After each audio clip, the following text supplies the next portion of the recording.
बिस्मिल्लाहिर्रहमानिर्रहीम। अस्सलाम वालेकुम। Welcome to literature online. आज का हमारा टॉपिक है ode an intimation of immortality by William Wordsworth. उसका सेकंड पार्ट हम करेंगे, स्टैंजा नंबर 5 से स्टार्ट करेंगे। And before starting this video मैं आपसे एक रिक्वेस्ट करना चाहती हूँ, प्लीज़ वीडियो को अगर डाउनलोड करने की बजाय आप लोग वॉच कर लिया करें, उसे ब्राउज़ होने दें तो वॉच टाइम थोड़ा सा बढ़ जाता है। और प्लीज़ अगर आपको वीडियो पसंद आती है तो give it a thumbs up and subscribe my channel.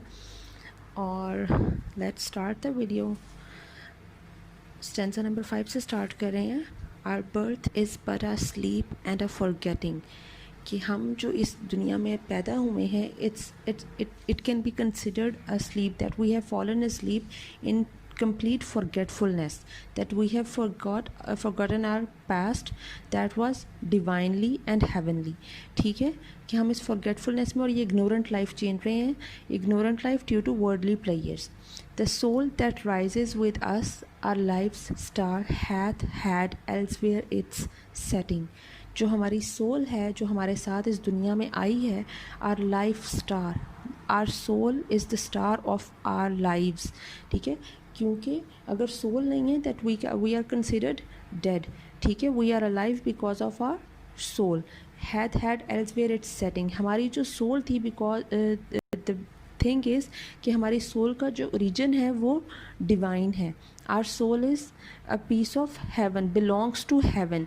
ठीक है, उसकी सेटिंग हेवन में थी, वो तो यहाँ पे कुछ अरसे के लिए आई है। एंड कम्ड फ्रॉम अफार, बहुत दूर से आई है, बहुत सफ़र करके दूर से ज़मीन पे आई है। नॉट इन इंटायर फॉरगेटफुलनेस, लेकिन इतनी दूर से सफ़र करके आई है, हेवन से अर्थ में आई है। इसका मतलब ये नहीं है कि ये बिल्कुल फॉरगेट कर चुकी है अपना ग्लोरियस और heavenly past. And not in utter nakedness, और ना ही ये बात है कि ये बिल्कुल ही जो है वो अपनी बिल्कुल नेकेड है, और ना ही इतनी ज़्यादा इस वक्त ये अनकवर्ड है या फिर ये दूर हो गई है अपने ग्लोरियस पास्ट से, कि इसमें कोई जो डिवाइन विजन है वो ना रहा हो।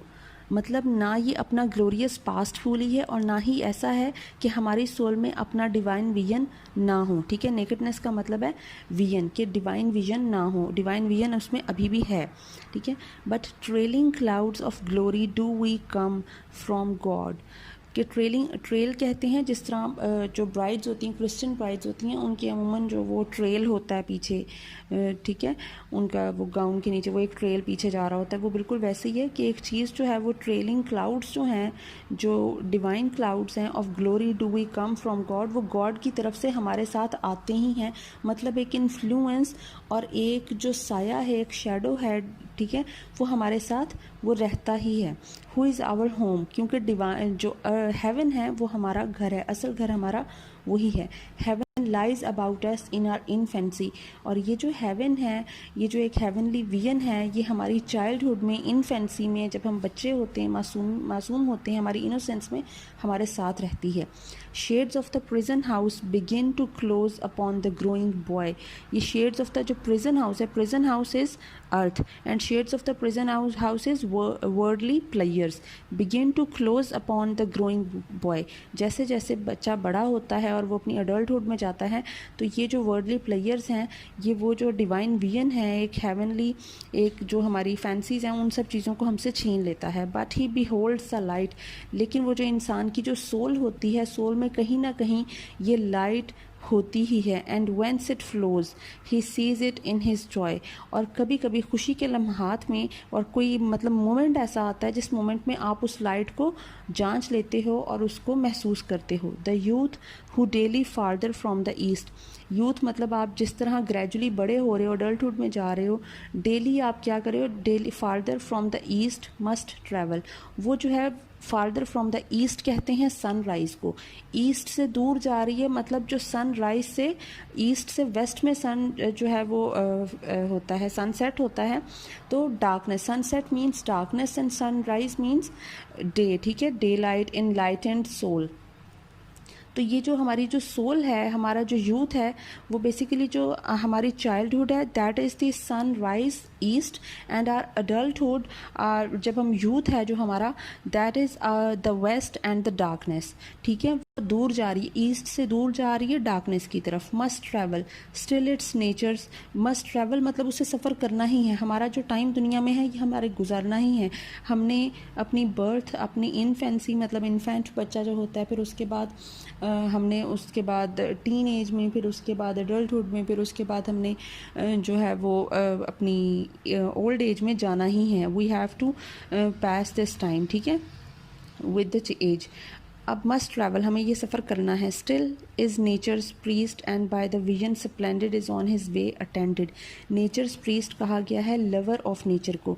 ये जो आपका लव ऑफ नेचर है ये कहीं ना कहीं हम में मौजूद होता है। And by the vision splendid is on his way attended, और कभी ना कभी हम इस चीज़ को महसूस करते हैं और हम उसको विजन को और उस चीज़ को फील कर सकते हैं। ठीक है, नेचर को अपने करीब फील करते हैं और हम जो ट्रूथ ऑफ लाइफ है हम उसको महसूस कहीं ना कहीं किसी मोमेंट पे करते हैं। At length the man perceives it die away, वो कह रहा है बज़ाहिर तो ये लगता है एट लेंथ के जैसे टाइम गुजरता है ऐसे यही लगता है लॉन्ग टर्म में कि जो आदमी परसीव करता है वो सोचता है दैट इट डाई अवे, कि हम में से वो चीज़ ख़त्म हो गई है, हम अपना विजन खो चुके हैं। And fade into the light of common day, और ये चीज़ ख़त्म होके मध्यम होके ये हमारी कॉमन डे, ये ज़िंदगी की रूटीन में ये चीज़ हमारी ख़त्म हो गई और हम एक वो मोनोटनस लाइफ जो है वो गुजार रहे हैं। एक रूटीन जो एक मशीनी लाइफ होती है हम उसमें एक आ गए और हम जो अपना असल मकसद था ज़िंदगी का और अपनी असल जो हकीकत है हम उसको खो चुके हैं। Earth fills her lap with pleasures of her own. अब यहाँ पे इसने जो अर्थ है, अर्थ को इसने मदर से सिंबलाइज़ किया है, और मदर की तरह जिस तरह अर्थ ख्याल रखती है और जिस तरह स्पॉइल्ड करती है, बच्चे को पैम्पर करती है, उसी तरह अर्थ जो है वो ह्यूमंस को स्पॉइल्ड कर रही है और पैम्पर कर रही है। ठीक है, earth fills her lap with pleasures of her own. Earth जो है उसने अपनी जो लैप है उसको फिल किया हुआ है अपने ही किस्म के प्लेयर से। यर्निंग्स ही हैथ इन हर ओन नेचुरल काइंड, मतलब ये जो ह्यूमंस हैं हमारे जो हम लोग हैं, yearnings he had in her own natural kind, उसने अपनी ही तरह के जो वर्ल्डली प्लेयर्स हैं वो हमारे लिए अपनी गोद में भरे रखे हैं। जिस तरह माँ जो है वो अपने बच्चों को टॉयज़ देती है उसे बहलाने के लिए, उसी तरह अर्थ ने ये सारे जो जॉयज़ और प्लेयर्स हैं और ये जो सारी चीज़ें हैं मतलब ये प्रॉप्स हैं लाइफ के, ठीक है, उसने ये हमारी एंटरटेनमेंट के लिए अपने हमारे साथ रखे हुए हैं। And even with something of a mother's mind and no unworthy में एम, वो कह रहा है कि इसमें भी जो है ना जो अर्थ ख्याल रख रही है और जो सा हम तो कह रहे हैं कि वो बिगाड़ रही है या ख़राब कर रही है, अर्थ का वो मदर्स माइंड एक जिस तरह माँ अपने बच्चे का ख्याल रखती है वो बिल्कुल वैसे ही ख्याल करिए। नो अनवर्दी एम, वो ये नहीं चाह रही है कि कोई उसके दिल में कोई बुरी वजह हो कि बिगाड़ना ही है या कुछ करना है। जिस तरह अक्सर माएँ अपने बच्चों को बहुत ज़्यादा जो है वो हर चीज़ हर बात मानती हैं और उसे हर चीज़ लेकर देती हैं और उसके इर्द गिर्द हर सहूलत होती है, तो हम कहते हैं ये माँ अपने बच्चे को बिगाड़ रही है। तो माँ की इंटेंशन बिगाड़ने वाली नहीं होती, बच्चा बिगड़ रहा है तो और बात है। तो उसी तरह अर्थ का भी यही है कि वो माँ जो है वो मदर्स के माइंड से कर रही है। नो अनवर्दी एम, उसका कोई अनवर्दी एम नहीं है, वो कोई बुरा ख्याल उसके दिल में नहीं है। The homely nurse doth all she can, homely nurse भी वही है कि जिस तरह एक माँ ख्याल करती है वो बिल्कुल वैसे ही ख्याल कर रही है। ऑल शी कैन, और वो यही करती है। To make her foster child her inmate man, make her foster child कहेंगे अडॉप्टेड चाइल्ड एक टेम्प्रेरी तौर पे उसके पास आया है क्योंकि जो इसका ओरिजिन है वो हेवन है और इसने वापस भी वहीं जाना है। ये एक टेम्प्रेरी जो पीरियड के लिए यहाँ पे अर्थ में आया है, इसलिए ये फॉस्टर चाइल्ड है, इसलिए इसकी मदर जो है वो यहाँ पे अर्थ है। हर इनमेट मैन, इनमेट कहेंगे कन्फाइंड को, प्रेजेंट को। ज़मीन पे वो एक किस्म का प्रेजेंट है, वो कन्फाइंड है ज़मीन पे, वो इसी लाइफ को जीने के लिए, उसके पास और कोई ऑप्शन नहीं है कि वो अपनी मर्ज़ी से यहाँ से चला जाए।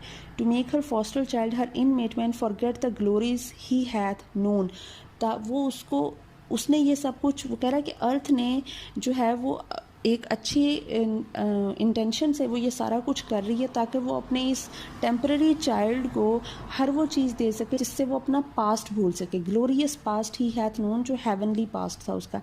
And that imperial palace whence he came, imperial palace is heaven, ठीक है, ताकि वो जो वो हेवन है जहाँ से वो आया है वो उसको भूल सके, ठीक है, ताकि उसे वहाँ की चीज़ें तंग ना करें और यहाँ पे एडजस्ट होने में टाइम ना लगे और मुश्किल ना हो। Beholds a child among his new born blisses, वो कह रहा है अब ये जो चाइल्ड है ये अपनी जो उसे अब ब्लिसेस मिल रही हैं, जो सारी ब्लेसिंग्स उसके पास हैं, जो सारी खुशियाँ उसको मिल रही हैं, वो उसमें अब मगन है। A 6 years darling of a pygmy size, एक जिस तरह छोटा सा बच्चा, पिग्मी साइज़ का मतलब होता है बहुत छोटा, ठीक है, एक जो स्मॉल जो एक साइज़ का एक छोटा सा बच्चा 6 साल का है, वो अपने इर्द गिर्द की खुशियों में फुल मगन है। See where mid work of his own hand he lies, मतलब जो वो खुद अपनी हरकतें करता है ना, छोटी छोटी अपने हाथों से चीज़ें बना रहा है, बिगाड़ रहा है, वो वहीं पे वो लेटा हुआ है। Fretted by sallies of his mother's kiss, मतलब अब ये जो इंसान जो हैं वो इस ज़मीन पे जो अपना टाइम गुजार रहे हैं, ये उनकी बात कर रहा है कि वो ऐसे है जैसे फ्रेटेड, वो अनॉयड हो रहा है by sallies of his mother's, sallies outburst of his mother's kisses, जो माँ उसको एक प्यार कर रही है, कैरेस कर रही है, ठीक है, सहला रही है, उससे बच्चा जिस तरह अनॉय होता है, थोड़ा सा एंग्री हो रहा होता है कि मत करो एंड ऑल दैट, तो ये बिल्कुल वो वैसे ही वो इंसान है। With light upon him from his father's eyes, कि माँ सहला रही है और बाप प्यार से देख रहा है, शफकत भरी आंखों से। With the affection of his father's looks, मतलब ये जो लाइट है ये उसके बाप की मोहब्बत है, अफेक्शन है, ठीक है। सी एट हिज फीट, और वो देखता है उसके पाँव पे, सम लिटिल प्लान और चार्ट, कि उसके पैरों के पास कुछ प्लान या चार्ट पड़ा, मतलब उसने अपने टॉयज़ का या कोई पेंटिंग या जिस तरह कलरिंग की हुई होती है वो चीज़ उसके पैरों में पड़ी हुई है।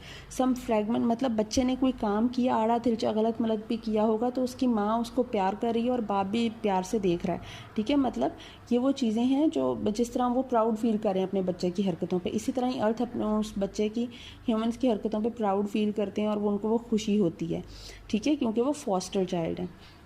Some fragment from his dream of human life, ये जो उसने प्लान या चार्ट बनाया है ना, उसने कोई टॉयज़ का कुछ जिस तरह डॉल हाउस बनाया है या कुछ बनाया है, ये एक फ्रैगमेंट है, एक पीस है from the dream of human life. वो जो वो ह्यूमन लाइफ जो जी रहे हैं ना लोग, जो वो अपने इर्द गिर्द अपनी सोसाइटी को, अपने पेरेंट्स को, अपने नेबर्स को देख रहा है, ये उसका एक हिस्सा है। इस लाइन का मतलब ये है कि वो जो बच्चा जो खेल खेल रहा है, जो वो चीज़ें बना रहा है, टॉयज़ के साथ बना रहा है, या वो ड्रॉ कर रहा है, या वो इमिटेट कर रहा है, खुद एक्टिंग कर रहा है, बच्चों के साथ खेल रहा है, it is all the imitation of what he is seeing around him, ठीक है। वो इमिटेट कर रहा है, एक्ट अपॉन कर रहा है उन्हीं चीज़ों को, जिस तरह हम एक्टिंग कर रहे होते हैं, टीचर खेल रहे होते हैं, ठीक है, मम्मी डैडी खेल रहे होते हैं, वो इस तरह से वो चीज़ें हम खेल रहे हैं। Shaped by himself with newly learned art, जो उसने अभी नया नया सीखा है, मतलब एक 6 साल का बच्चा जो अपने इर्द गिर्द देखता है वो वही करता है, वो अब देख रहा है और वो उसको इमिटेट कर रहा है इतनी छोटी एज में। अ वेडिंग और अ फेस्टिवल, कभी वो किसी की शादी कर रहा है या कोई सेलिब्रेशन की एक्टिंग कर रहा है। अ मॉर्निंग और अ फ्यूनरल, कहीं वो किसी का मातम कर रहा है या किसी के जनाजे की एक्टिंग कर रहा है। And this hath know his heart, and unto this he frames his song, then will he fit his tongue, and this hath know his heart, मतलब ये वो चीज़ें हैं जो अभी उसका दिल जान रहा है, उस चीज़ों को समझने की कोशिश। And unto this he frames his song, और वो वही अल्फाज, वो डायलॉग जो हैं उन्हीं को जो है वो बोलने की कोशिश करता है, इमिटेट करने की कोशिश करता है। then will he fit his tongue, और वही उसकी ज़ुबान पे चढ़ जाते हैं, और मतलब वही उसकी क्या बन जाते हैं, एक चीज़ जो आपकी ज़ुबान पे चढ़ती है, आप जो देखते हो वो ज़ुबान पे होती है, जो ज़ुबान पे होती है वो दिल में और दिमाग में आ जाती है, और वो आप अडॉप्ट कर लेते हो, ठीक है। मतलब आप सोसाइटी के जो कस्टम्स हैं, जो सारी जो चीज़ें हैं, रीत रिवाज हैं, वो आप अडॉप्ट कर रहे होते हो, ठीक है। To dialogues of business, love और स्ट्राइफ, वो जो चीज़ें अपने इर्द गिर्द देखता है, डायलॉग ऑफ बिजनेस है, मतलब जो कोई शॉप पे बाय एंड सेल आप करने कुछ जाते हो तो बच्चा वो चीज़ें देख रहा है, वो भी वो इमिटेट करेगा। लव, जो आप इर्द गिर्द अपने मोहब्बत देखोगे, कोई अच्छे तरीके से इखलाक देखोगे, ठीक है, वो जो एथिक्स है वो सारा कुछ देखोगे, बिहेवियर एंड एटीट्यूड्स देखोगे, वो आप सारा कुछ अडॉप्ट करोगे। और स्ट्राइफ, या फिर आप जो अपने इर्द गिर्द कोई कॉन्फ्लिक्ट देखोगे, कोई ट्रबल देखोगे, ठीक है, कोई डिसएग्रीमेंट देखोगे, तो अब वो भी वो चीज़ अडॉप्ट करेगा और बच्चा इन सब चीज़ों को इमिटेट करेगा कहीं ना कहीं, चाहे वो बच्चे जब आपस में खेल रहे हैं तब, चाहे वो बच्चा अकेला जब बैठा हुआ खेल रहा है तो तब।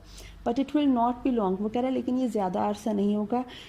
एयर का मतलब है before this be thrown aside, मतलब वो एक गेम ज़्यादा अरसा नहीं खेलेगा और उसको तंग आ जाएगा और थ्रोन असाइड, उसको साइड पे फेंकेगा। बच्चा एक टॉय बहुत ज़िद करके लेता है, लिटरली 2 दिन नहीं खेलता, 2 दिन 2 दिन से पहले ही वो टॉय उठा के फेंकते हैं और किसी नए की फरमाइश होती है। बिल्कुल ऐसे ही वो उस एक एक्ट से बोर हो जाएगा, उसको साइड पे फेंकेगा, उसको छोड़ देगा, and with new joy and pride the little actor cons another part. Con का मतलब डिसीव करना होता है, किसी चीज़ को ट्रिक करना, ठीक है, मतलब एक्टिंग करना। ये जो बच्चा है, ये लिटिल एक्टर है, ये उस अपनी नई खुशी से और नई एंथुजियाज्म से एक नया खेल शुरू कर देगा। Filling from time to time his humorous stage. ये जो time to time humorous stage जो है, ये चाइल्डहुड एज को कहा गया, क्योंकि चाइल्डहुड में इंसान जो है वो खुश होता है, ठीक है, हैप्पीएस्ट स्टेज है उसकी लाइफ की। फिलिंग फ्रॉम, अपनी ये जो ह्यूमरस स्टेज है, चाइल्डहुड एज जो है, इसको टाइम टू टाइम वो फिल कर रहा है किन चीज़ों से? विद ऑल द पर्सनस, सारे जो लोग वो देखते हैं, डाउन टू पैल्सीड एज, जवानी से लेकर जब वो बुढ़ापे तक जा रहे होते हैं। एक बच्चा तो वो पीरियड देख रहा है ना, पैल्सीड एज जो बुढ़ापे की एज है, ठीक है, वो उस तक वो देख रहा है। That life brings with her in her equipage, जो लाइफ अपने साथ लेती है इन हर इक्विपेज कहते हैं इक्विपमेंट को, मतलब लाइफ अपने साथ जो अप्स एंड डाउन्स लाती है, ठीक है। इक्विपेज लाइफ का इक्विपमेंट है, that is the ups and downs that comes into our lives, ठीक है। तो वो कह रहा है कि वो उन सारे लोगों को अपनी जो इमिटेट करता है बच्चा और देखता है, अपनी लाइफ को फील करता है उन इंसिडेंट से, उन पर्सन से, उन मेमोरीज से जो जवानी से लेकर बुढ़ापे तक के उन लोगों के होते हैं, जो और उनकी उन लोगों के ज़िंदगियों में जो अप्स एंड डाउन्स होते हैं, वो उन सबको देखते हैं। As if his whole vocation were endless imitation. और बच्चे की ज़िंदगी ऐसे ही है कि जैसे उसका जो वोकेशन है, जो सारा प्रोफेशन है, बच्चे की जो लाइफ का एक मकसद है, वर एंडलेस इमिटेशन, वो सारा सिर्फ और सिर्फ इमिटेशन ही है, कि बच्चा इमिटेट ही करता रहता है चीज़ों को ऑब्जर्व। क्योंकि वो कहते हैं ना कि जो आप इर्द गिर्द देखते हो आप वही बन जाते हो, तो आप इमिटेट कर रहे हो ना, आप में अपना आप क्या है, what is your identity, what is your individuality, आपकी अपनी सोच क्या है। जब आप एक चीज़ को देख रहे हो, आप तो देख ही वही सब कुछ रहे हो और आप वही बन रहे हो, तो आप में कोई यूनिकनेस नहीं है, ठीक है। Thou whose exterior semblance doth belie thy soul's immensity. वो कह रहे दो, तुम बच्चे को मुखातिब कर करके कह रहा है, हुज एक्सटीरियर सेम्बलेंस, तुम्हारी जो आउटसाइड अपीयरेंस है, तुम्हारी जो आउटवर्ड अपीयरेंस है, जो तुम बाहर से नज़र आ रहे हो, डेथ बिलाए, ये कॉन्ट्राडिक्ट कर रही है, ये जस्टिफाई नहीं कर रही है दाई सोल्स इमेंसिटी, तुम्हारी सोल की डेप्थ को, तुम्हारी सोल की हकीकत को, तुम्हारी एक्सटीरियर जो एक अपीयरेंस है वो जस्टिफाई नहीं कर रही है। मतलब इसका कहने का ये है वर्ड्सवर्थ का, वो कहता है कि बच्चे, तुम देखने में बज़ाहिर बच्चे हो, छोटे हो, लेकिन तुम्हारे पास जो सोल की डेप्थ है, तुम्हारा जो विजन है, लोग उसको पढ़ नहीं पा रहे हैं, लोगों को पता ही नहीं है कि तुम क्या चीज़ हो। Because child is the father of man, उसने पहले कह दिया, लोगों को नहीं पता, ठीक है, वो तुम्हें बच्चा समझ रहे हैं। तुम्हारी ये जो अपीयरेंस है बच्चा होने की, ये जस्टिफाई नहीं कर रही है, तुम जितने जो है वो बीच में एक डेप्थ है, विजन है तुम्हारे पास, ठीक है, क्योंकि तुम नेचर के ज़्यादा करीब हो, खुदा के ज़्यादा करीब हो, डिविनिटी के ज़्यादा करीब हो, ठीक है। आगे वो बात कर रहा है अब उसी बात की कि वो क्यों उसके करीब है। दो बेस्ट फ़िलासफ़र, तुम बेस्ट फ़िलासफ़र हो, who yet does keep thy heritage, क्योंकि तुम्हारे पास अभी तक अपना विरसा है। हेरिटेज कौन सी? डिवाइन हेरिटेज, ठीक है, तुम्हारे पास, तुम जहाँ से बिलोंग करते हो, तुम्हारे पास वो एक मासूमियत है, वो प्योरिटी है, ठीक है, डिविनिटी है तुम्हारे पास। दो आई अमंग द ब्लाइंड, तुम इन इग्नोरेंट लोगों में, इस इग्नोरेंट दुनिया में तुम ही एक इनलाइटेंड इंसान हो, तुम ही एक इनलाइटेंड चीज़ हो, तुम एक आई हो among the blind. That deaf and silent read the eternal deep, haunted forever by the eternal mind. जो डेफ और साइलेंट जो रीड द एटर्नल डीप, वो जो एक एटर्नल ट्रूथ है, एटर्निटी को जो पढ़ते हैं, haunted for ever by the eternal mind.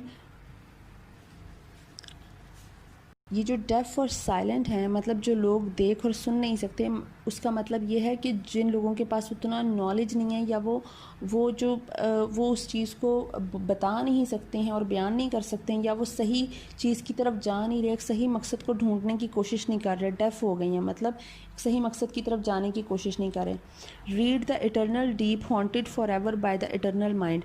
अब ये जो बच्चे के पास जो एक विजन होता है, जो एक डिविनिटी है, वो इससे डर जाते हैं, ठीक है, वो इसको जांचने की, इस पे ट्रस्ट करने की कोशिश नहीं करते, बल्कि वो इससे डर जाते हैं। Haunted for ever by the eternal mind, इसीलिए उसको वो बनने नहीं देते कुछ। On whom those third mighty prophet seer blessed, अब वो उसे कह रहा है कि तुम एक माइटी प्रॉफिट हो, ये चाइल्ड को एड्रेस कर रहा है। सीयर हो, देखने वाले हो, जो फ्यूचर देख सकता है, ठीक है। ऑन प्रॉफिट के खुदा की तरफ से भेजे गए हो, ठीक है। सीयर जो फ्यूचर देख सकते हो। On whom those truths do rest, तुम ही हो जिस पे ये सारे जो ट्रूथ्स हैं जिस पे डिपेंड करते हैं, मतलब ट्रूथ ऑफ लाइफ। एक वो कहते हैं ना, यंग जनरेशन जो होती है वो हमारे आने वाला हमारा एसेट होती है, ठीक है। On whom those truths do rest, क्योंकि इन्होंने ही आगे रिसर्च करनी है, डिफरेंट डिस्कवरीज करनी है, इन्वेंशंस करनी होती हैं। एक दुनिया को जो मुसक्कर करना है, हमारे से आगे वाले आने वाली जनरेशन जो हैं वो ज़्यादा कर सकेंगी, ठीक है, उनकी रिसर्च ज़्यादा होगी। On whom those truths to rest, ये सारे जो हकीकतें हैं, ये सारे जो ट्रूथ्स हैं, truth of life, truth of haven, truth of eternity, truth of after life, ये सारी जो चीज़ें हैं ये तुम पे ही डिपेंड करती हैं। Which we are toiling all our lives to find, जिसके लिए हम अपनी पूरी ज़िंदगी कोशिश करते रहे हैं। टॉयल का मतलब होता है हार्ड वर्क करना। हम इन सवालों के जवाब ढूंढने की पूरी ज़िंदगी हमने लगा दी, इनके जवाब ढूंढने में हम कोशिश करते रहे हैं। अब इन सवालों के जवाब ढूंढना तुम्हारी ज़िंदगी का मकसद होगा, वो तुम पर डिपेंड करेगा, तुम ढूंढोगे उनको। In darkness lost the darkness of the grave, हम तो इस जो दुनिया की जो डार्कनेस है, हम इन वर्ल्डली प्लेयर्स में, इस डार्कनेस में हम ये खो चुके हैं अपना विजन, ठीक है, अपनी जो साइट है वो हम खो चुके हैं। The darkness of the grave, जो ये कब्र की एक डार्कनेस होती है। Thou over whom the immortality broods like the day. अच्छा, अब यहाँ पे जो इमॉर्टेलिटी है उसका आई कैपिटल है। इस कैपिटल आई का मतलब है गॉड की बात हो रही है। इमॉर्टेलिटी, तुम वो हो जिसके ऊपर गॉड का जो साया है, the shadow of God lies, तुम पे हमेशा साया रहता है। ब्रूड्स लाइक द डे, जैसे दिन की रोशनी होती है ना, आपको हमेशा हर चीज़ को रोशन कर देती है, ऐसे ही जो अल्लाह ताला का शेडो है, अल्लाह ताला का जो इन्फ्लुएंस है वो तुम पर हमेशा रहता है। A master over a slave, बिल्कुल इसी तरह जिस तरह एक मास्टर की नज़र अपने ग़ुलाम पे रहती है कि वो कहीं कोई गलती तो नहीं करता, और उसको जिस तरह काम सिखाना है, जैसे करना है, क्या नहीं करना, बिल्कुल उसी तरह खुदा का इन्फ्लुएंस तुम पे रहता है, उसका शेडो तुम पे रहता है। A presence which is not to be put by, वो कह रहा है ये जो प्रेजेंस का पी भी कैपिटल है, इसका मतलब फिर यही है कि गॉड की बात हो रही है कि ये जो प्रेजेंस है, ये जो गॉड का इन्फ्लुएंस तुम पे है, it can not be put bye, it can not be ignored, और इसको इग्नोर नहीं किया जा सकता। जो तुम पे इन्फ्लुएंस है नेचर का, जो तुम पे इन्फ्लुएंस है गॉड का, इसको इग्नोर नहीं किया जा सकता, क्योंकि तुम हमेशा उसके साए में रहते हो। दो little child yet glorious in the might of heaven born freedom on thy being's height, वो कह रहा है कि तुम जो हो, तुम एक हाईएस्ट स्टेज पे हो, ठीक है, एक नोबलेस्ट स्टेज पे हो अपनी एग्जिस्टेंस की, कि जैसे जैसे आपने बड़े होते जाना है, आप अपना ये जो नोबिलिटी है आप खो देते हो, ठीक है। आप जो अपनी जो स्टेजेस हैं, आप आहिस्ता आहिस्ता डार्कनेस की तरफ चले जाते हो, तो आपकी नोबिलिटी ख़त्म हो जाती है। फ़िलहाल जो तुम्हारी इनोसेंस है वो तुम्हें एक नोबलेस्ट और हाईएस्ट स्टेज पे ले आई है अपनी एग्जिस्टेंस की और अपनी लाइफ की। Why with such earnest pains does thou provoke, कि तुम फिर इतनी पेन क्यों ले रहे हो अपने लिए। Does thou provoke the years to bring the inevitable yoke, yoke कहेंगे बर्डन को, इनेविटेबल जो आना ही है। तो फिर वो कह रहा है कि तुम तो अभी हाईएस्ट और नोबलेस्ट स्टेज पे हो अपनी एग्जिस्टेंस की, तुम तो अभी प्योरेस्ट फॉर्म में हो, तो तुम अभी से क्यों ये सारा कुछ, ये जो ज़िंदगी का आने वाला बर्डन है जो वक्त के साथ आना ही है तुम पे, तुम ये इमिटेट करके, ये खेल के जो बड़ों के खेल बचपन में इमिटेट करके तुम अभी से ये बर्डन अपने ऊपर क्यों ले रहे हो, ठीक है, ये बेवकूफ़ी क्यों कर रहे हो। Thus blindly with thy blessedness at strife, blindly वो कह रहा है कि तुम ब्लाइंडली का मतलब है अनइंटेंशनली तुम कर रहे हो, विद दाई ब्लेसडनेस अपनी मासूमियत से, एट स्ट्राइफ, ठीक है, तुम ये सारी जो ट्रबल है तुम अनइंटेंशनली अपने ऊपर क्यों ले रहे हो, क्यों अपने आप को ट्रबल कर रहे हो। Full soon thy soul shall have her earthly freight, वो कह रहा है बहुत जल्दी तुम्हारी जो सोल है वो वर्ल्डली प्लेयर्स को, वो इन सारी चीज़ों से गुजरेगी। फ्रेट का मतलब होता है किसी चीज़ को ट्रांसपोर्ट करना, ठीक है। तो आपकी, वो कह रहा है तुम्हारी सोल ने इस सारा कुछ से गुजरना ही है, मतलब एक जगह से दूसरी जगह तुमने बचपन से जवानी में जाना ही है, तुम्हारी सोल ने भी तुम्हारे साथ जाना है, और वो सारे ये जो बर्डन्स और ट्रबल्स हैं ये अपने साथ लेकर ही जाएगी।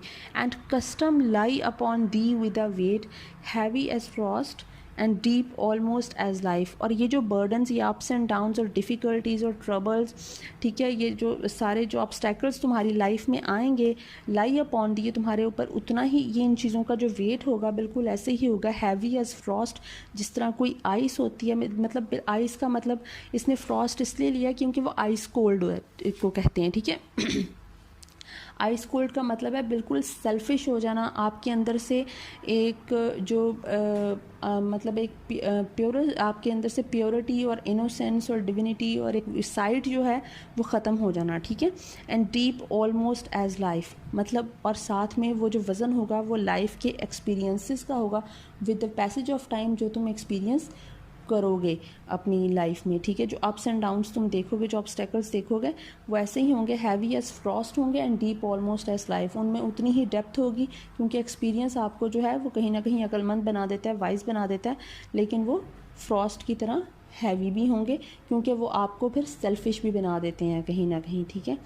तो इंशाल्लाह नेक्स्ट स्टेंसेस हम बाद में करेंगे। Thank you so much.